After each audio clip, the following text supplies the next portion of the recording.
Hello, everybody. Josh Neighbors here with the Locked On Big 12 podcast. Today it is January 5th, 2022.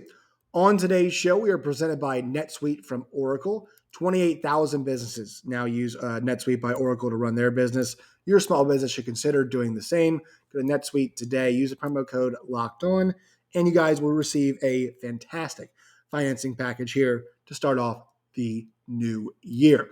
Today's show, we're going to talk about Kansas State's win last night over LSU, and haven't focused a ton on Kansas State this year, but want to give kudos to Skylar Thompson. Want to talk about their season, how they're positioned in the Big 12 moving forward. All that and more coming up on today's show. You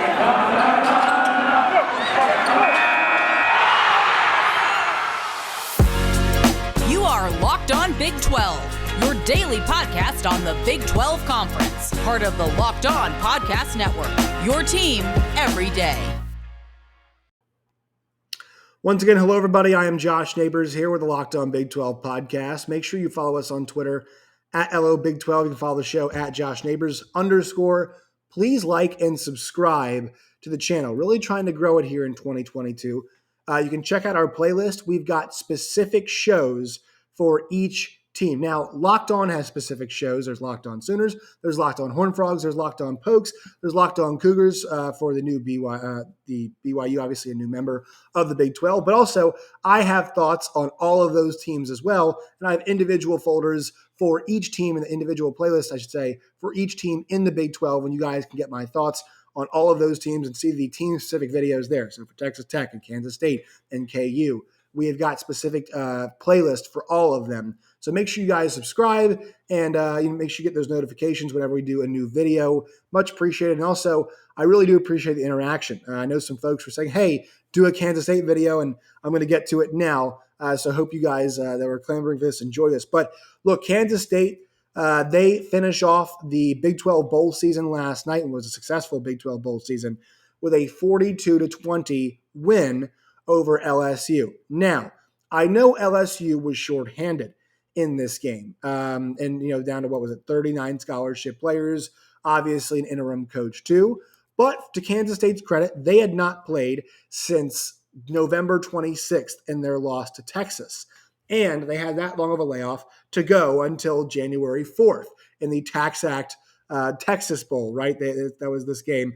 This game is usually played earlier. I'm not sure why it was the January 4th game this year, but I digress. Awesome performance by Skylar Thompson, who we're going to get to in a little bit, in his last game as a Kansas State Wildcat, 21 for 28, 259, 3 scores. Deuce Vaughn, 21 carries, 146, 3 scores, caught one as well. Just a really solid offensive performance against a depleted team. Then they took it to LSU the way they should have, and it was a measured attack, as it always is, a balanced attack this time around for Kansas State. And this gets KSU on the year. Kansas State's going to finish at 8-5, which this makes now 2 8-5 seasons for Chris Kleiman in his first 3 years. Kansas State also, during his time there, has gone to a bowl game in the, they didn't go last year, but the 2 normal seasons that they had, they have been to a bowl game. They finished tied 5th in the conference this year, going 4-5, but still 8-5 record. And Chris Kleiman now is 20-16. I know people want to see that improve, but this was a season that you could argue 8-5 is a big success for the way it played out. Because Skylar Thompson, we all know, was not 100%. And you could probably argue that Kansas State gets win number 8 in that final game against Texas if Skylar Thompson does play in that game. I definitely think they do. The game was close, and Will Howard is a quarterback, and I'm not a huge Will Howard guy. I'm not sure many Kansas State fans are at this point too. But for them to go and kind of run that gauntlet this year, right? They start out 3-0 on the season. They had that great win against Stanford, 24-7. No, Stanford wasn't that good. They beat Southern Illinois. They end up beating Nevada by 21. And then the problem for them was they had 3 really difficult Big 12 games consecutively. They had at Oklahoma State, they had Oklahoma, and they had Iowa State. And they hung with Oklahoma. They did a good job in that game limiting possessions. The only problem was they actually didn't get any stops, right? They had the interception, but it felt like Oklahoma could go up and down the field on them at will in that game. And so when I think about, kind of this season and kind of them going to 3-3 after that loss to Iowa State, which followed the game against Oklahoma, all right, it kind of hit a crossroads and things got dangerous for them in a hurry against Texas Tech. But Skylar Thompson and that defense come together to kind of lead that comeback against Texas Tech.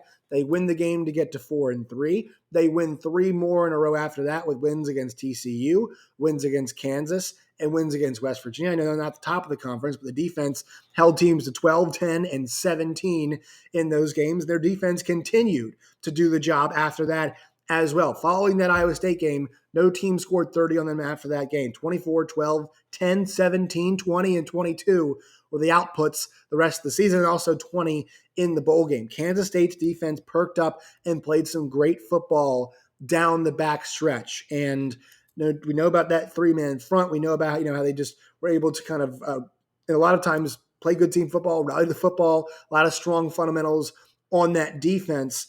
And so I thought for them, to have the season that they had with the ups and downs, the questions at quarterback, kind of dealing with some transfers the previous season, I was impressed with Chris Kleiman's outfit. Now, you look ahead to 2022 and you think about, losing your leader in Skylar Thompson, who we're going to get to here in a little bit, and you look at the, what you think is going to happen now. Kansas State's 2022 class, they're never going to recruit. For them, it's all about talent development. That's why I think Chris Kleiman is such a good fit at Kansas State. But you look at their 2022 football schedule, and you think about, all right, how do things shape up for them next year? They get South Dakota, Missouri, and Tulane consecutively all at home. They're going to have a good chance to be 3-0. Now, my Missouri Tigers will come in there. We'll see how they look next year. They've got a really strong recruiting class. We'll see how many of those guys play, but I think teams will be up for that old Big 12 matchup there.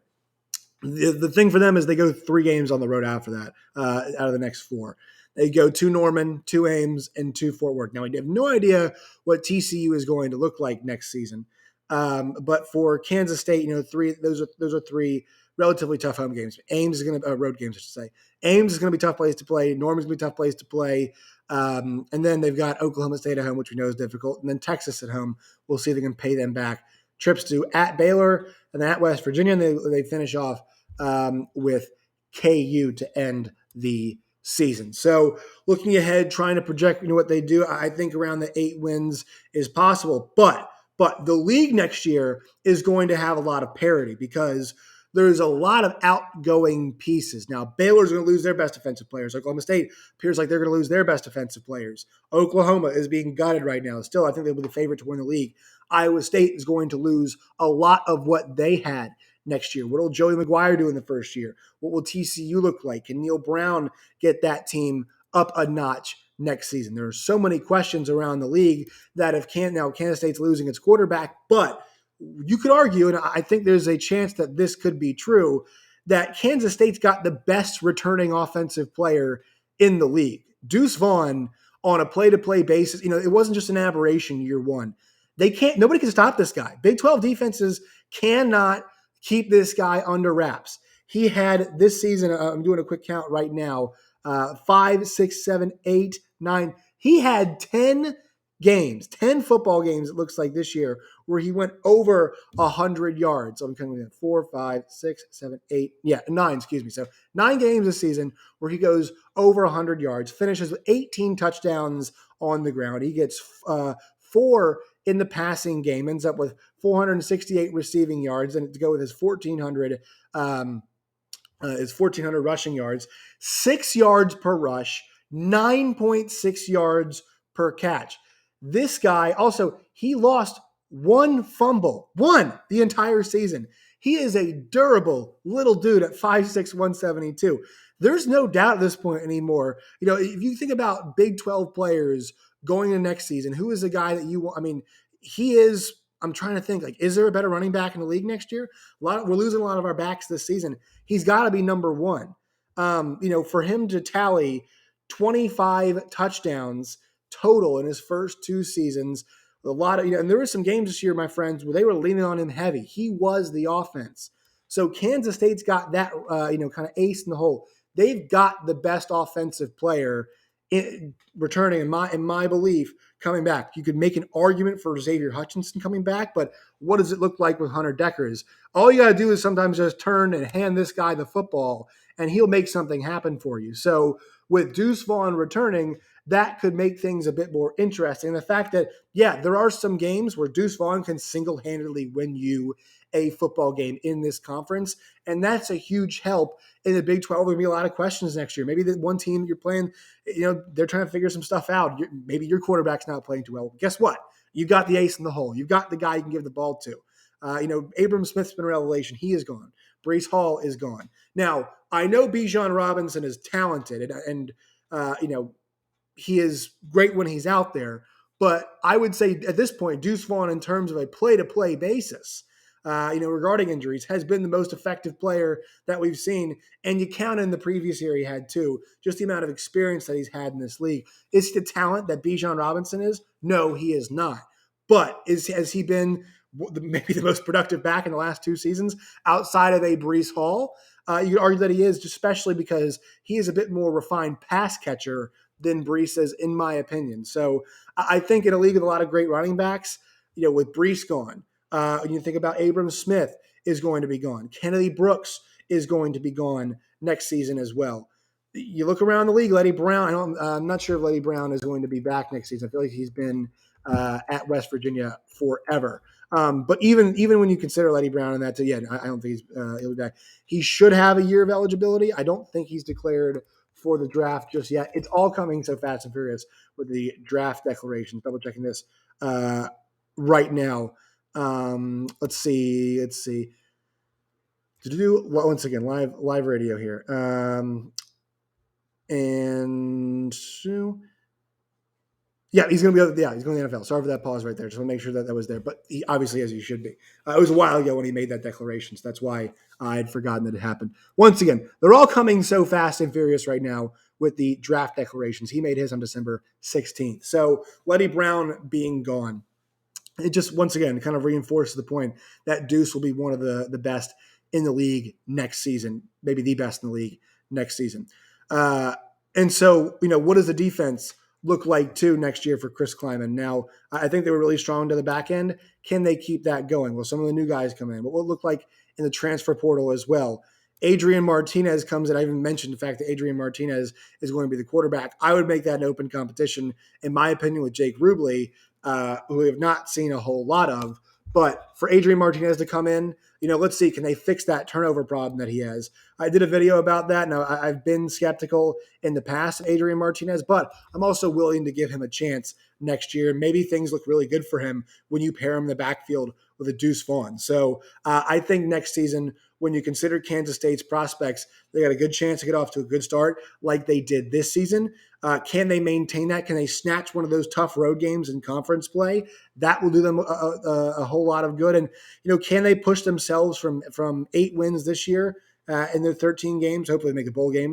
Can they go to 9? Can they mess around maybe with 10 as they kind of try to figure out some stability? But with the quarterback situation moving forward. But you kind of bring in Adrian Martinez and you figure, hey, he is going to be the guy. Can they fix that turnover problem? That is my big question. All right, quick break here coming up on the show, and then we will hit on the end of the career of one Skylar Thompson. Today's show, my friends, is brought to you all by Built Bar. Go to Built.com today. That is Built.com today, and you all can find a collection of delicious, tasty Built Bars that are good for you. It is a part of a New Year's resolution. If you're starting the new year off and you guys want to eat healthier, I think a Built Bar is a great way to go. It's better tasting than a candy bar, better for you than a candy bar, better consistency than most candy bars. And so it can be part of your New Year's resolutions here in 2022. Go to Built.com today. It's Built.com. Promo code LOCKED15, LOCKED15, LOCKED15. You'll get 15% off today. Today's show is also brought to you by Get Upside. You guys download the Get Upside app today. Use the promo code SCORE, SCORE. Get Upside saves you up to 25 cents per gallon of gas, my friends. And when you use that promo code I just told you about, you guys will get 50 cents off per gallon on your first fill up once you guys get Upside. So do that today. Get Upside check out that app. You can get it wherever apps are found. All right, so we know Adrian Martinez is going forward. I did a video about that a while ago. And the reason I was kind of vague about the quarterback situation moving forward is, look, I've been very adamant. I've been very open. You need a quarterback who takes care of the football if you're going to play like Kansas State. And Kansas State limits possessions. They limit the number of possessions in games. And if you play like that, you need to take care of the football. And as I referenced in that Oklahoma game, Skylar Thompson did that. He took care of the football. He didn't make multiple. And the thing is, Adrian Martinez has made multiple mistakes in games. Skylar Thompson, if he made them, it felt like he'd usually just make one. It felt like he wouldn't make two or three. And so you appreciate the career that he's had now. You think about the transition that that happened under him, and the fact that he had so much staying power. He was such a clear leader. My question is, will the quality of Adrian Martinez, of his play, improve enough? And will his leadership, which people seem to like him a lot, will that be there too? But Skylar had the respect of everybody in that locker room because of the fact that he stuck out, the coaching change and played through injuries. And so it was awesome to see him go out as a winner last night and in a game that he played really well in. He was 21 of 28, 75% completion percentage in that game and took care of the football, no turnovers, let DeVaughn do his thing, found Malik Knowles in the passing game a couple times for a couple scores. It's a perfect game. This was an encapsulation of Skylar Thompson in a game in terms of like what the polished version of Skylar can be. And I don't know what his future looks like at the next level. Maybe he gets a shot to be on a team, maybe just practice squad, whatever. I think because of his strong qualities, he kind of almost reminds me of a Sam Ehlinger. I think a lot of people's thoughts about Sam Ehlinger were, look, the quality and the skill of this guy might not be the highest in terms of like what we're looking for from a pro player, but in terms of a guy, of a human being, of a leader, like that's the kind of player you want. And Skylar Thompson is a great example of that. And Kansas State is going to miss him a whole heck of a lot. But this season for him, he ends up with 2,100 passing yards, 69% completion percentage. Nice. You can actually round it up to 70. 12 touchdowns, 4 interceptions. Did take 20 sacks in the year. So obviously the offensive line at times didn't always protect him. And also some of the running plays do hurt him there. But you look at the full body of works for Skylar during his time at Kansas State, and you see him, across the board throughout the years. The guy's going to end up with over 8,000 total yards. If we take out sacks, it'd be a lot more. But, these are the stats that we have right here. 7,000 passing yards, 42 touchdowns, 16 INTs across his 5 seasons there. And this one, was his, in my opinion, it was his best as a passer. It was his best season, full season, I should say, in terms of quarterback rating. And I think one of his more efficient seasons, also 9.1 yards per attempt or yards per completion across the season for him. So really strong stuff there. And also ends up with 26 rushing touchdowns on the season. Everybody remembers that 2019 year where he was, he had 11 rushing touchdowns, was able to lead that, be a really integral part of that rushing attack. Guy did it in both ways and also in the locker room too. I mean, you could just tell the difference in Kansas State. Like they were such a more organized group when he was out there. I know that it's weird to think like the gap between him and is the gap between him, Will Howard and Jaron Lewis as like a talent much bigger? I don't know, but Skylar just had so much experience and confidence and leadership that he knew what he was doing. And those guys did not. They did not look calm and cool and collected in situations where Skylar Thompson said, yeah, I'm fine with it. I'll manage this. The comeback against Texas Tech comes to mind. He did what he had to do. The game against Oklahoma, injured, comes to mind, doing what he had to do. Those are good. And last night's game too, in the game where, hey, they might be down a few guys, but that's not going to affect anything. We're coming off a month-plus layoff, not going to affect anything. We're just going to go out, execute the game plan, and they did. So to see Skylar Thompson go out, he'll be remembered, as not the best Kansas State quarterback of all time, but a guy who was there for so long. I mean, he's my age. He's actually 24 years old. Committed in 2015. He committed to his college, same time that I committed to my college. I committed to Missouri in 2015, not to play anything, but to go there. So yeah, I mean, this guy's I feel like he's been around forever, and to end it in 2022 with a win in the Texas Bowl. I think it kind of caps it off perfectly. And he's put Kansas State in a good position here moving forward. All right, that will do it for today's show. Before we get out of here, one more word from our sponsors. Today's show is brought to you by NetSuite from Oracle. Make sure you guys check out NetSuite. 28,000 businesses have switched to NetSuite and are using it to run their systems.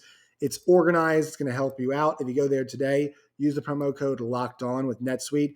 They'll give you a great financing package for the start of 2022. Once again, NetSuite by Oracle. That's it for today's show. Make sure you follow me on Twitter. You can find me at LOBig12 for the show. You can find me personally at JoshNeighbors_. Once again, like and subscribe, my friends. Until next time, as always, stay safe.